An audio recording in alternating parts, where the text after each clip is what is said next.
niaba ya wachezaji naweza kusema kwamba tunashukuru kwanza kwa kufika hapa salama, na uwepo wa kuwa hapa tumeufurahia kuwepo katika mashindano haya.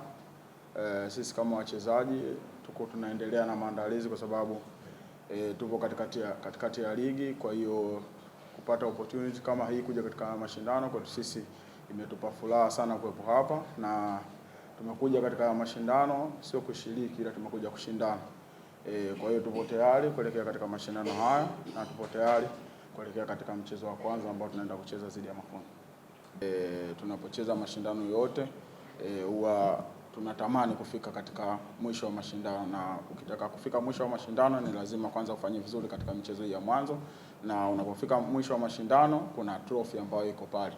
Kwa hiyo sisi malengo yetu ni kupata kikombe. Kwa hiyo natamani kuweza kufanya hivyo katika mashindano haya, na tuko hapa kwa ajili ya kufanya hivyo ili kuweza kuchukua hichi kikombe na kuweka katika kabati letu. Ambacho huwa tunazungumza kwamba Simba popote inapoalikwa au kokote inapoenda katika mashindano muhimu kufika katika mwisho wa mashindano. Kwa hiyo huo ujumbe huwa tunawapa wachezaji ambao kama wageni hawajawahi kucheza katika mashindano kama haya, ni kuchukulia umuhimu wa mashindano, kwa sababu Simba sisi malengo yetu ni kufika mwisho wa mashindano. Kwa hiyo tunapowapa ujumbe huu, kwa hiyo wao wenyewe wanakuwa wanajua ni umuhimu gani ambao wanatakiwa kufanya katika kila mchezo ambao utakuwa mbele yetu.